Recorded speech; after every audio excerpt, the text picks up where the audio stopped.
이 시간 하나님 말씀 우리 함께 보겠습니다. 마가복음 2장 1절에서 12절입니다. 제가 먼저 읽겠습니다. 수일 후에 예수께서 다시 가버나움에 들어가시니 집에 계시다는 소문이 들린지라.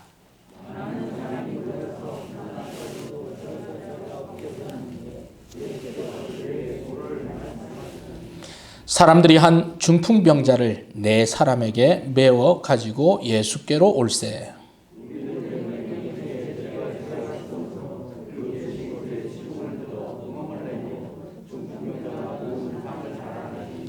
예수께서 그들의 믿음을 보시고 중풍병자에게 이르시되 작은 자야 내 죄사함을 받았느니라 하시니 이 사람이 어찌 이렇게 말하는가? 신성 모독이로다. 오직 하나님 한 분 외에는 누가 능히 죄를 사하겠느냐?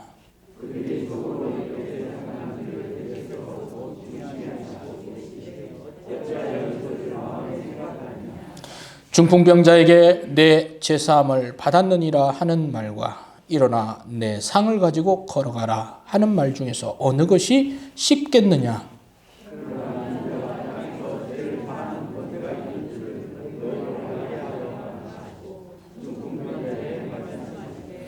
내가 내게 이르노니 일어나 내 상을 가지고 집으로 가라 하시니 그가 일어나 곧 상을 가지고 모든 사람 앞에서 나가거늘 그들이 다 놀라 하나님께 영광을 돌리며 이르되 우리가 이런 일을 도무지 보지 못하였다 하더라. 아멘. 평범한 일이 있고 또 특별한 일이 있습니다. 평범한 일은 누구나 예측 가능한 일입니다. 그러나 특별한 일은 계획되어야 또 준비해야만 가능한 일은 특별한 일이라고 말할 수 있습니다. 누군가를 기쁘게 해주고 누군가에게 즐거움을 주기 위해서는 여러분 평범하게 해서는 안 되죠. 준비해야 됩니다. 계획해야 합니다. 그래야 그 사람을 특별한 기분 또 특별한 상황을 연출할 수가 있는 것입니다. 신앙생활에도 평범할 때가 있고 또 특별할 때가 있습니다. 그렇죠? 또 예배도 일반적인 예배가 있고 또 특별한 예배가 있습니다. 오늘 우리 교회 일정은 평범한 행사입니까? 아니면 특별한 게 있습니까? 특별한 게 있죠? 네, 오늘은 2달 전에 우리가 신약 성경을 읽고 그리고 성경 퀴즈를 이 날짜 12월 12일로 보자고 같이 광고했기 때문에 오늘 특별한 일입니다. 이 특별한 이 성경 퀴즈 이것은 시험의 목적을 두는 게 아니라 성경을 좀 더 깊이 이해하고 우리 영적 생활에 유익을 주고자 함인 줄로 믿습니다. 예. 또 우리가 그냥 합시다라고 하는 것보다는 또 어떤 또 약속을 정해서 이렇게 하면 더 함께 동참하는 또 그런 목적 때문에 하는 것입니다. 이 취지를 여러분 잘 아실 수 있습니다. 오늘 성경 퀴즈는 성경책을 덮고 이렇게 해야 되거든요. 그렇죠? 예, 원래 시험이라는 게 덮고 하는 거예요. 그러나 교회 나온 지 6개월 이하인 분들은 오픈북이에요.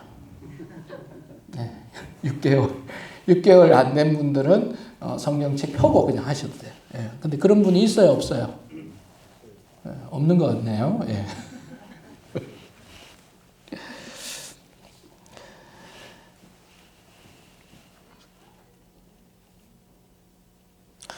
그런데 우리는 이런 특별함이라고 하는 것이 어떤 행사에 국한되는 것이 아니라 정말 평범한 한 사람, 그냥 예수님을 모르고 살던 한 사람이 자신이 교회에 와서 말씀을 듣고 내가 죄인이구나, 내가 회개해야 되구나.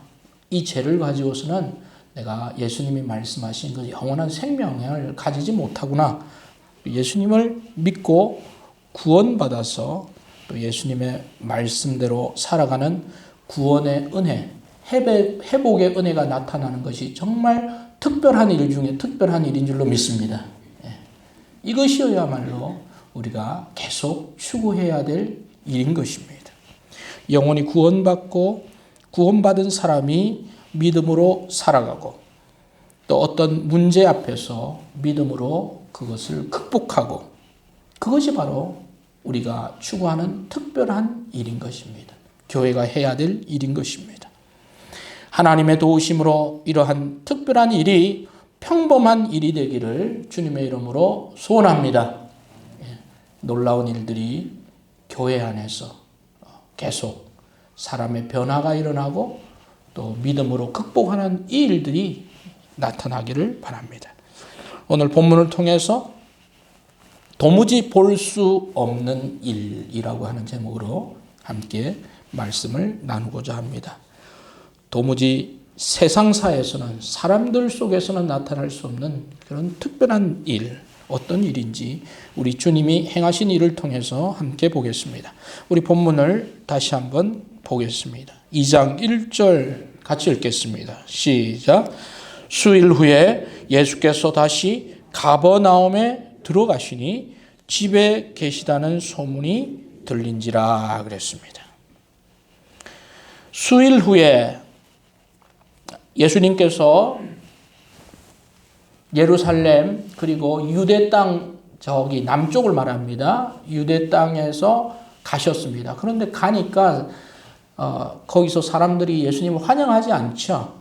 예수님을 어떻게 하든지 해코지하고 죽이려고 하니까 예수님께서 거기서 활동을 못 하시고 다시 어디로 오십니까? 자신의 고향인 이 나사렛 북쪽으로 올라오셨어요.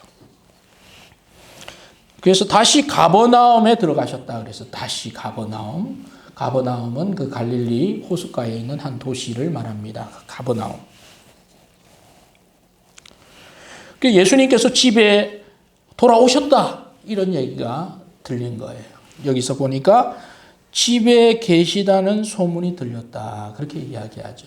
예수님이 다시 돌아오셨다. 이 말은 이미 예수님께서 많은 병자들을 고치시고 그 고치신 그 예수님이 이제 가버나움에 오셨다. 이것이 바로 그 사람들에게는 큰 소문이 된 것입니다. 예수님께서 돌아오신 것이 소문이 될 정도로 예수님께서는 이미 활발한 활동을 펼치시고 있던 아마 그 전성기가 아닌가 그런 생각이 됩니다. 소문이 들렸다 그랬습니다. 성도 여러분, 우리 교회가 좋은 소문이 나는 교회 되기를 바랍니다. 우리 교회가 믿음으로 소문나는 교회 되기를 바랍니다. 하나님께서 축복하시고 하나님께서 함께 하신다는 일이 많은 사람들에게 계속 소문이 나는 그런 교회가 됐으면 좋겠습니다. 그래서 예수님께서 다시 오셨으니까 예수님 보기 위해서 많은 사람들이 모였던 것 같습니다. 2절 같이 읽습니다. 시작. 많은 사람이 모여서 문 앞까지도 들어설 자리가 없게 되었는데 예수께서 그들에게 도를 말씀하시더니 그랬습니다. 많은 사람이 모였어요. 얼마나 많은 사람이 모였습니까? 문 앞까지 들어설 자리가 없게 그 정도로 많이 모였다. 예수님이 계신 곳이 예수님 사시던 집이었는지 아니면 누군가의 큰 집에 초대를 받았는지는 정확히 모르겠습니다만 아마 좀 규모 있는 집에 사람들이 빽빽하게 이렇게 모여 있어서 거의 만석을 이룬 것 같습니다. 많은 사람이 모이고 문 앞까지 들어설 자리가 없다. 성도 여러분, 이것이 우리의 기도 제목이 되길 바라고 현실이 되기를 바랍니다. 우리 교회에 사람들이 많이 모이고 문 앞까지 들어설 자리가 없는 그런 사람들이 오는 많이 모이는 그런 교회 되기를 바랍니다. 아멘. 여러분 아멘입니까? 예. 그런 마음, 또 그런 기도의 제목, 그런 간절함이 있어야 됩니다. 예. 얼마 전까지 우리 코로나19로 인해서 함께 다 모이지를 못했잖아요. 그래서 어떤 경우는 10%, 좌석의 10%, 20% 또는 50% 이렇게 모였어요. 그래서 우리 목사님들끼리 이렇게 만나서 아유 코로나19인데 참 얼마나 어렵습니까? 참 어떻게 좀 예배 잘 모이고 계십니까? 우리 교회는 뭐 50%인데 넉넉해요. 뭐 이런 얘기. 30%인데 그래도 넉넉해요. 그게 아니라 100%인데도 우리가 비좁아서 들어갈 자리가 없고 사람들이 많이 모이는 그런 회복의 은혜가 있기를 바랍니다. 그렇게 되기를 바랍니다. 얼마나 우리는 그런 은혜를 소망해야 하는 것입니다. 내년도 2022년인데 다시 복음으로, 다시 말씀으로, 다시 회복으로 가는 해가 되기를 주의 이름으로 소망합니다. 한번 따라 합시다. 다시 복음으로, 다시 말씀으로, 다시 회복으로. 예. 복음과 말씀과 회복으로 가야 되는 것입니다. 예.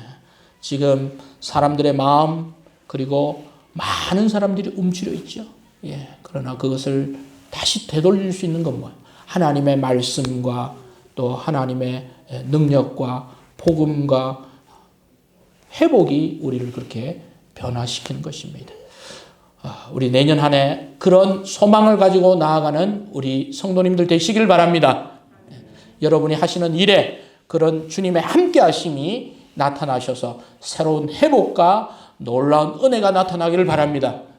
그것이 바로 우리가 이 2021년 12월을 보내는 마음이 되어야 합니다. 다시 주님이 하실 것을 기대해야 하는 것입니다. 자, 이러던 때에 이제 3절에 보니까 사람들이 한 중풍병자를 4사람에게 메워가지고 예수께로 왔다고 말하고 있습니다.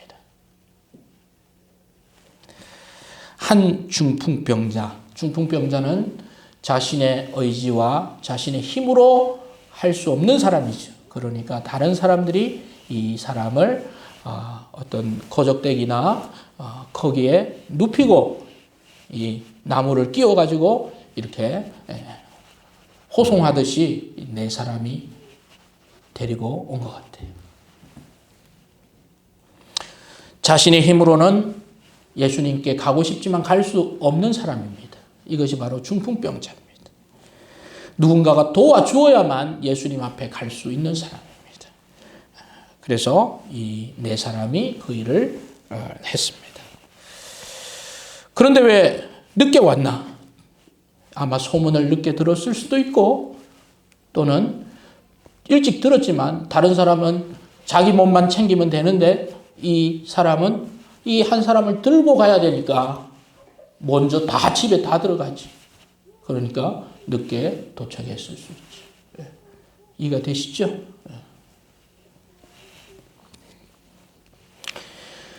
들어갈 수가 없었습니다.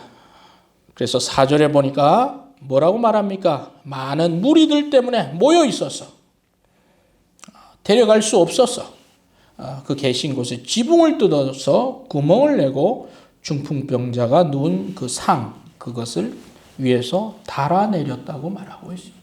사람들이 운집해서 정상적인 통로로는 들어갈 수 없어서 저 위에 지붕을 뜯어가지고 이렇게 내렸다. 예수님께서는 그런 놀라운 기이한 또 특별한 그런 사람들의 방법을 보시게 됩니다. 그리고 뭐라고 말씀하십니까? 5절 같이 읽겠습니다. 시작. 예수께서 그들의 믿음을 보시고 중풍병자에게 이르시되 작은 자야 내 죄사함을 받았느니라 하시니 그랬습니다. 그 장면을 보시고 예수님께서 하신 말은 내 죄사함을 받았느니라 그렇게 이야기하셨어요.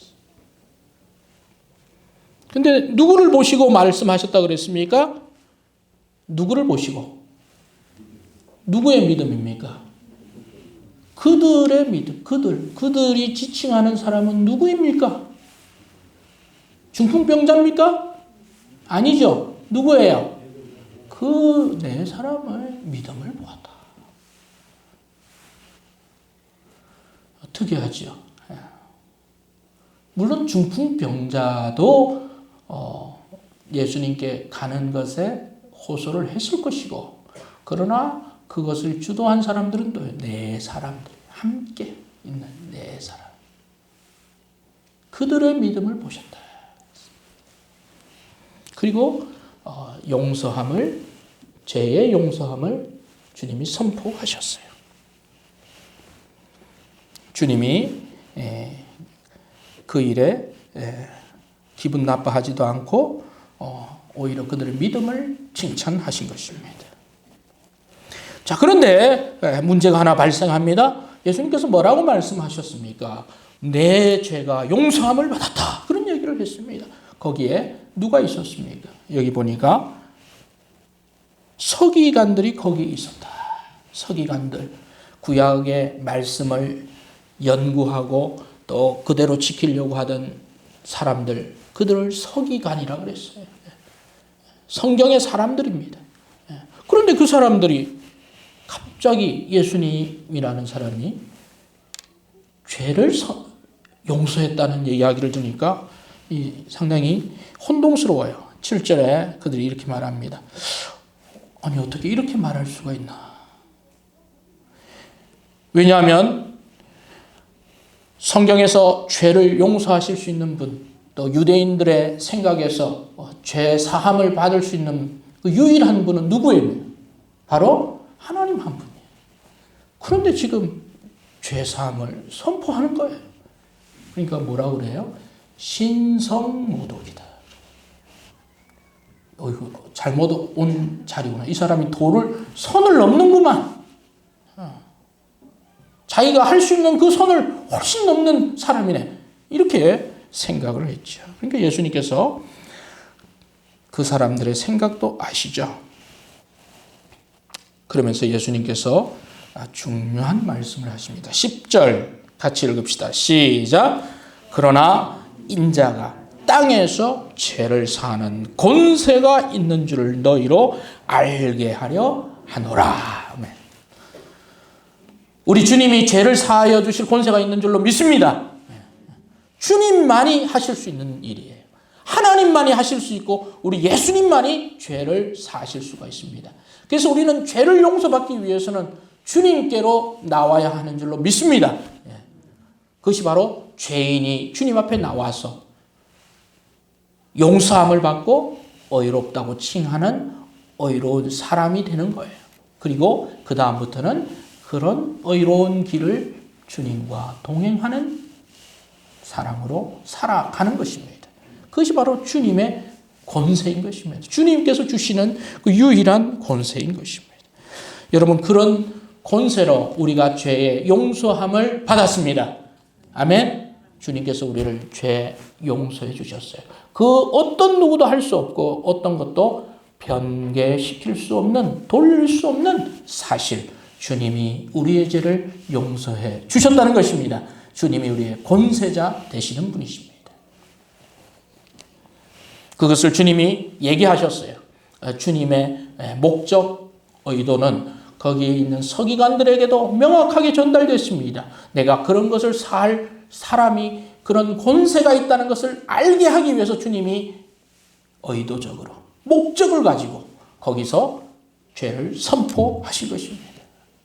서기관들은 깜짝 놀랐고 그들은 신성모독이라고 생각했겠지만 이해할 수 없었지만, 그리고 그 다음에 주님이 뭐라고 말씀하십니까? 죄의 용서함을 선포하신 이후에 11절에 내가 내게 이르노니 일어나 내 상을 가지고 이제 가라, 그렇게 말씀을 하셨습니다. 죄의 용서함을 선포하시고 그 다음에 그가 가진 질병도 낫게 해 주신 것입니다. 내 상을 가지고 가라. 그랬더니 12절에 그가 일어나서 그 상을 가지고 모든 사람 앞에서 나아갔다. 사람들이 어떻게 됩니까? 그들이 같이 읽겠습니다. 시작. 그들이 다 놀라 하나님께 영광을 돌리며 이르되 우리가 이런 일을 도무지 보지 못하였다. 도무지 볼 수 없는 일이죠.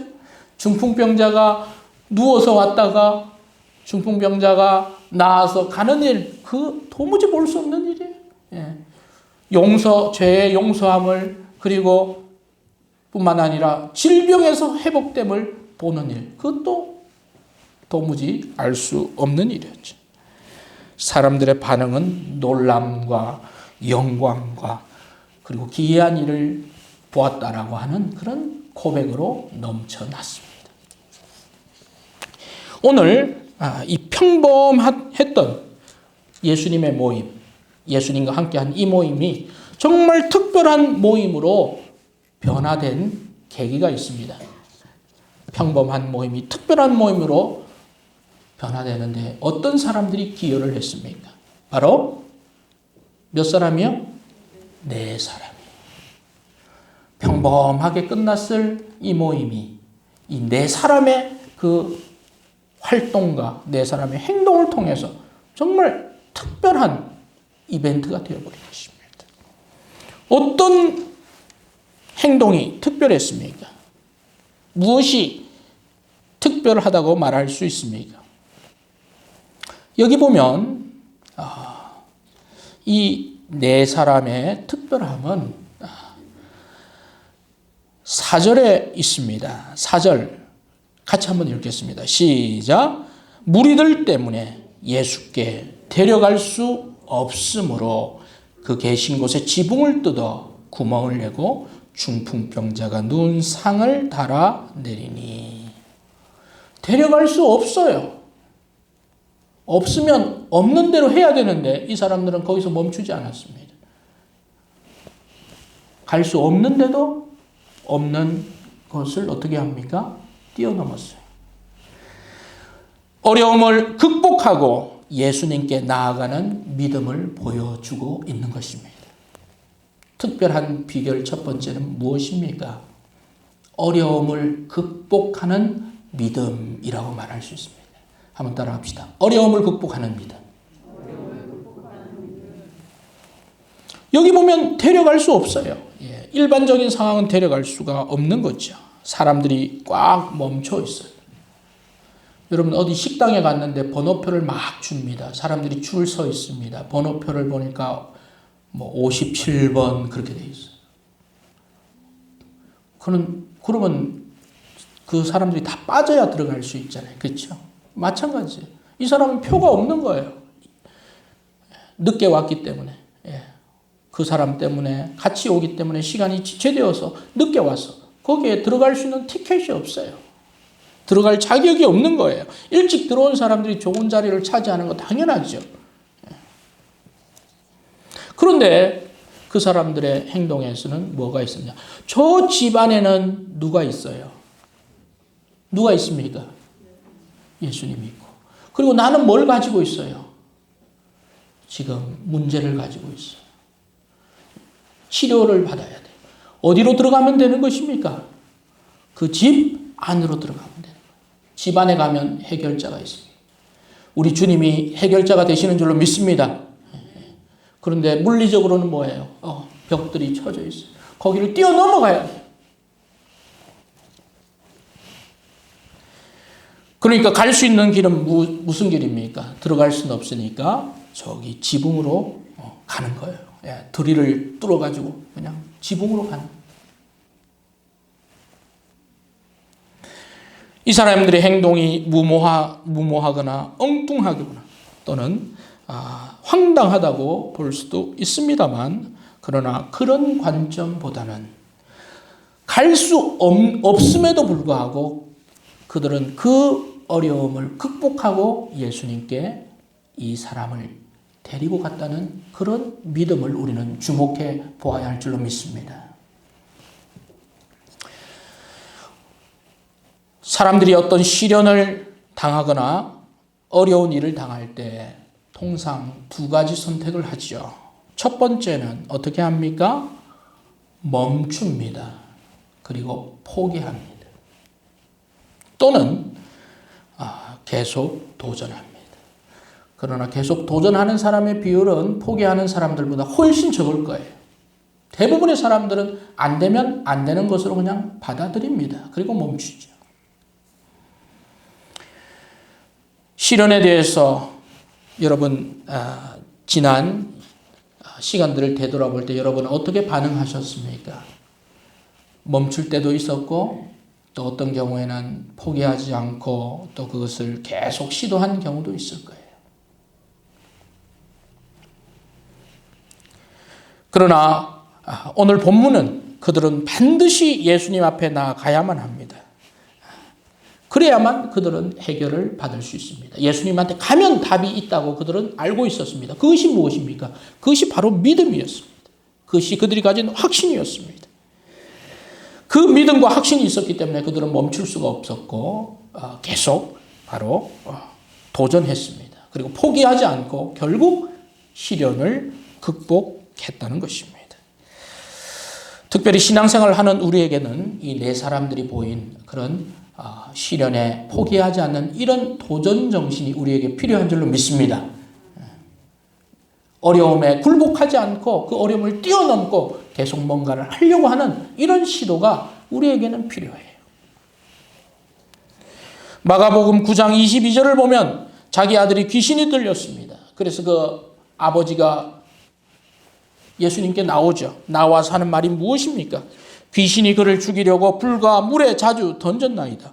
그러나 무엇을 하실 수 있거든 우리를 불쌍히 여기사 도와주옵소서. 뭐라고 말합니까? 무엇을 하실 수 있거든. 확신인데 확신이 명확한 확신은 아니죠. 좀 의심 섞인 확신이에요. 그러니까 예수님 뭐라 그러십니까? 23절에 같이 읽읍시다. 시작. 예수께서 이르시되 할 수 있거든이 무슨 말이냐? 믿는 자에게는 능히 하지 못할 일이 없느니라 하시니. 아멘. 여기서 중요한 포인트가 여기에요. 할 수 있거든이 무슨 말이냐? 그 안에 비어진 말은 뭐예요? 예수 그리스도를 믿는 자에게는, 예수님이 해결할 수 있다고 믿는 자에게는 예수님께서 내가 능히 하지 못할 일이 없다. 여러분 예수님께 나아가면 해결해 주시는 줄로 믿으십니까? 그러면 우리는 그 확신으로 나아가야 됩니다. 능치 못할 일이 예수님에게는 없는 거예요. 그래서 여러분 어떤 문제가 있습니까? 그리고 어떤 문제거리가 있으면 반드시 주님께로 가져오시는 여러분들 되기를 바랍니다. 아멘? 주님 앞에 펼쳐놓아야 됩니다. 주님 이 문제를 해결해야 합니다. 주님 하실 수 있습니다.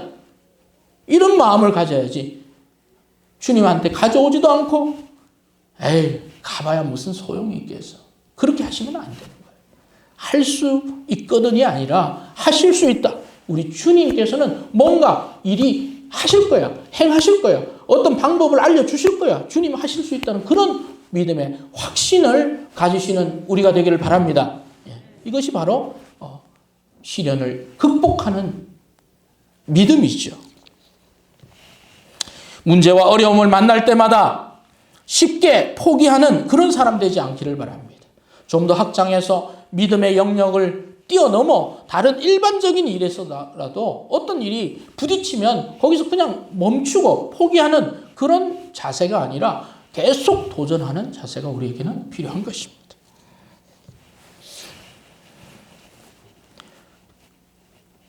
우리 교회에서 운전면허 자격증 있는 분 손 한번 들어보세요. 자, 나 운전면허 자격증이 있다. 자, 손 들어보세요. 예. 와, 많이 있네. 거의 한 60%는 있는 것 같은데. 여러분 운전면허 몇 번 떨어졌습니까? 2번 떨어지죠. 저는 몇 번 떨어졌을 것 같아요? 몇 번 만에 붙었을 것 같아요? 저는 2번 떨어지고 3번째 붙었습니다. 되게 어렵더라고요. 여러분 3번 이상 떨어진 분 있어요? 별로 없네요. 거의 없네. 거의 다 한두 번은 떨어지지만 다 붙어요. 야, 그런데 제가 이거 찾아보니까요, 운전면허에 떨어졌는데 너무 많이 떨어진 분이 있더라고요. 한 몇 번 떨어졌느냐, 상상을 초월하게 떨어졌더라고요. 몇 번 떨어졌는지 우리나라에 있는 분인데 몇 번 정도 떨어졌는지 아세요? 그거보다 많아요. 960번.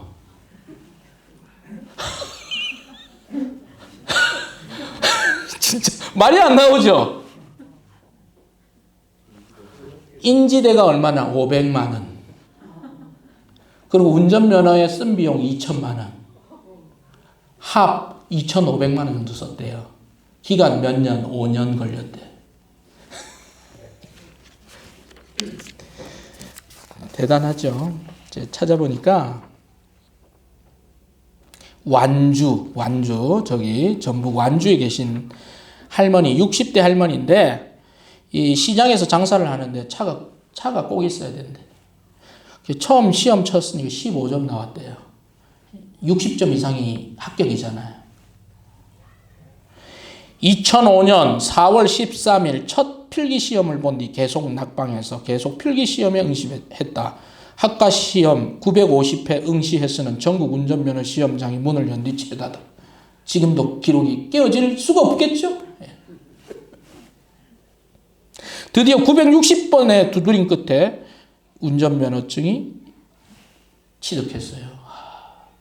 진짜 감동이네요, 감동. 960번. 이제 작은 중고차를 사서 직접 운전한 차로 장사를 하고 아들, 딸 집에도 놀러 가고 싶다. 2010년도에 이분이 합격한 거예요. 그러니까 지금부터는 11년 전이네, 그렇죠? 차사순 할머니라고 돼 있는데 정말 대단해요.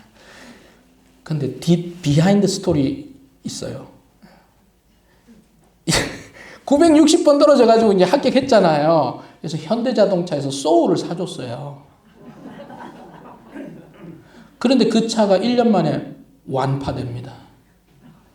왜 그랬냐 보니까 브레이크를 밟아야 되는데 엑셀을 밟아서 뭐 가로등하고 한번 부딪히고 그다음 후진하다가 또 다른 벽을 부딪히고 그래서 새 차를 완전히 1년 만에 반파. 그래서 그 자녀들이 어머니 제발 차 타고 가지 마세요. 타지 마세요. 그랬다는 거예요. 그래서 2년 동안 차를 안 몰았다는.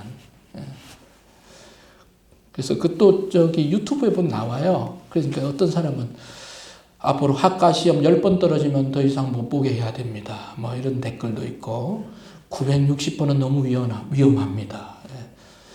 어릴 때 봤을 때는 감동이었는데 지금은 왜 이렇게 이상하지? 뭐 이런 댓글도 있어요. 그러니까 이 불굴의 의지는 정말 대단한 거예요. 그렇죠? 그거는 높이 사야 돼요. 근데 제가 지금 뭐 그 얘기 하는 거지. 뭐 뒷얘기 뭐 완파됐다 이거는 뒷얘기예요. 하여튼 얼마나 대단해요, 이분이. 예. 우리 젊은이들 이런 좀 불굴의 의지를 좀 배워야 할 줄로 믿습니다. 예. 우리 젊은이들이 안 된다고 생각을 되는 거야, 돼. 또 우리가 많이 시련을 극복한 사람 이야기 중에 많이 또 등장하시는 분이 있어요. 우리 KFC를 창립하신 우리 커넬 샌더스라고 하는 분도 많이 나옵니다. 커넬 샌더스. 이분도 KFC를 창립한 지가 그분의 나이가 몇 살 때 했냐면 68세에 창립을 했어요. 젊을 때 한 게 아니고 68세에 한 거예요. 그러니까 이분이 사업을 많이 했는데 저기 오하이오 강을 이렇게 정기적으로 운행하는 강, 이 비즈니스를 하면 잘 될 것 같아서 이제 배를 이렇게 운항을 한 거예요. 그런데 어느 날 다리가 나지네. 사업이 어떻게 돼요? 못 하는 거죠. 예. 그래서 또 이 식당 카페를 열었는데 어느 날 이 도로가 정리돼서 자기 집만 섬이 되고 나머지는 딴 데로 다 가네요. 그래서 또 망한 거예요. 하는 일이 이렇게 좀 잘 안 됐어요. 그래서 65세 되는 그때 그 사람 수중에 $100가 있었대. $100. 10만 원. 우리 돈으로 한 12만 원 정도 있었어요. 65세. 그런데 이분이 잘하는 게 뭐예요? 자기 어머니가 이 치킨 양념을 해서 이 비법, 그거 먹어본 사람은 다 맛있다는 요것만 하면 된다. 그래서 이 사람이 요걸 가지고 65세부터 전국 각 식당을 찾아다녔는데,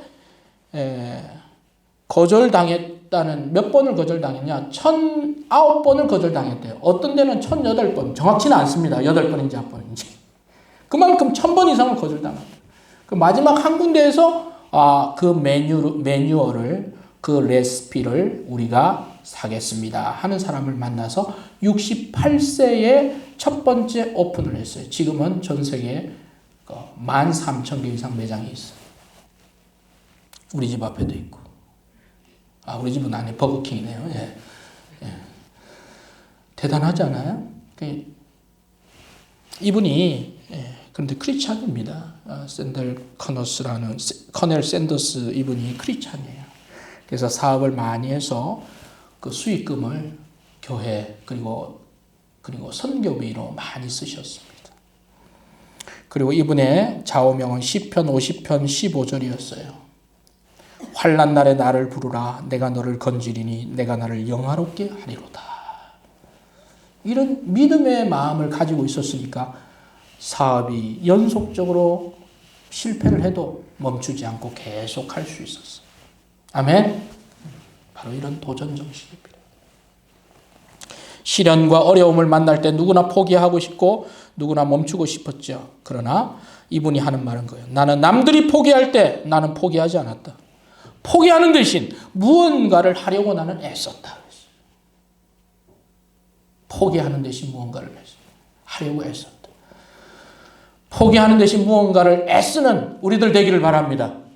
포기는 다 할 수 있는 거예요. 그러나 그것을 더 붙잡는 그런 용기가, 그런 믿음이, 우리는 또 세상 사람들과 다른 예수 그리스도에 대한 믿음이 있기 때문에 그 믿음으로 나아가야 되는 것입니다. 시련과 어려움을 만날 때 여러분 기억해야 될 말씀 몇 구절 알려드리겠습니다. 고린도전서 10장 13절 뭐라고 말씀합니까? 같이 읽읍시다. 시작. 사람이 감당할 시험 밖에는 너희가 당한 것이 없나니 오직 하나님은 미쁘사 너희가 감당하지 못할 시험 당함을 허락하지 아니하시고 시험 당할 즈음에 또한 피할 길을 내사 너희로 능히 감당하게 하시느니라 그랬습니다. 피할 길을 주신다고 말씀하고 있습니다. 마태복음 7장 7절 8절은 이렇게 말씀합니다. 구하라 그리하면 너에게 주실 것이요 찾으라 그리하면 찾아낼 것이요 문을 두드리라 그리하면 너에게 열릴 것이니 구하는 이마다 받을 것이요 찾는 이는 찾아낼 것이요 두드리는 이에게 열릴 것이니라. 아멘. 잠언 24장 16절 대저 어인은 7번 넘어질지라도 다시 일어나려니와 했습니다. 성도 여러분, 시련을 극복하는 믿음 되기를 바랍니다. 포기할 필요가 없습니다. 계속 주님의 도우심을 구하며 앞으로 나아가면 그 주님을 만나고 문제의 해결을 경험하고 그리고 우리의 기도들이 응답되는 것입니다. 예수님 앞에 문제를 가져오시는 여러분 되기를 바랍니다. 문제거리를 가만히 가지고 계시지 마시고 예수님 앞에 가져오세요. 그리고 예수님을 향한 믿음으로 계속 부딪히고 극복하시는 여러분 되기를 바랍니다. 그런 사람이 뭐예요? 다른 사람에게 감동을 줍니다. 울림을 줍니다. 그런 것에 사람들이 진짜 도전을 받습니다. 여러분의 삶이 그런 사람 되기를 바랍니다. 극복하는 사람이 됩시다. 이겨내는 사람이 됩시다. 포기하는 사람이 되긴 너무나 쉬워요.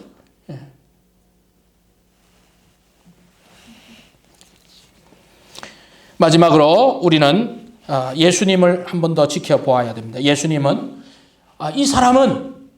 이 친구들은 질병에서 회복되는 그것을 그들은 첫 번째로 생각했는지 모르지만 예수님께 나왔을 때 예수님께서 뭐부터 고쳐주셨어요? 질병이 아니고 뭡니까? 죄. 그렇죠? 내 죄가 용서함을 받았느니라. 할렐루야. 그래서 예수님 앞에 나올 때 나오는 사람들은 여러 가지 문제를 가지고 있습니다. 경제적인 문제, 가정의 문제, 자기 내면의 문제, 여러 가지 문제를 가지고 나올 때 그런 문제거리를 해결해 준다고 다 해결되는 게 아니라 근본적인 변화는 죄인인 그 사람이 변화되어야 되는 줄로 믿습니다. 그 문제를 만져. 죄의 문제. 왜? 예수님이 죄 사할 권세가 있는 분이시기 때문입니다. 죄의 용서함을 받아야 근본적인 변화가 일어나요. 죄의 용서함을 받고, 본질적인 죄의 용서함을 받고, 그 이후에 예수님은 이 사람을 어떻게 합니까? 그의 그 아픈 몸도 어떻게 해줍니까? 회복시켜 주는 줄로 믿습니다. 죄의 회복이 일어나고 죄에서 자유함을 받아야 그 다음에 생활도 바뀌고, 그리고 그의 어떤 삶의 습관도 다시금 새로운 사명과 새로운 목표를 향해서 갈 수가 있는 것입니다. 우리는 예수님의 이런 관점, 바로 죄인이 구원받고, 그리고 그가 영혼이 먼저 회복되고, 그리고 그 이후에 그가 가진 여러 가지 육신의 문제, 이런 여러 가지 문제들이 회복되는 전인적인 회복이 일어나도록 도와주는 그런 우리가 되어야 하겠습니다. 그리고 예수님 앞에 나오는 자는 반드시 그런 문제를, 죄와 그리고 일상의 문제를 함께 다루어 주어야 하는 것입니다. 주님은 네 사람이 이렇게 한 사람을 데리고 와서 어려움 속에서도 그것을 극복하는 그들을 칭찬해 주셨습니다. 그리고 질병으로 나온 사람을 질병만 해결해 준 게 아니라 죄 문제까지 해결하시고 육신의 회복으로 이끄셨습니다. 그리고 사람들은 이런 놀라운 장면을 보면서 하나님께 영광을 돌리고 도무지 이런 일은 보지 못하였다, 이렇게 놀람을 표시했습니다. 우리 교회가 한 사람을 데려온 네 사람처럼 한 영혼을 살리는 데 힘을 다하는 공동체 되기를 소망합니다. 함께 여러분들이 한 기퉁이씩 잡고 그런 영혼을 주님께 인도하는 사람 되기를 바랍니다. 그리고 그들이 와서 그들의 본질적인 죄가 용서받고, 그리고 전인적인 회복이 일어나는 그런 회복되는 교회 되기를 바랍니다. 시련을 포기하지 않고 주님 앞에서 여러분 계속 극복하는 여러분들의 삶의 태도가 나타나기를 바랍니다. 그런 분들에게 하나님의 은혜가 함께 임할 겁니다. 그래서 사람들은 도무지 이런 일과 이런 교회는 보지 못했다, 그런 놀라운 소문이 우리 교회를 통해서 나타나기를 주의 이름으로 소망합니다. 기도하겠습니다.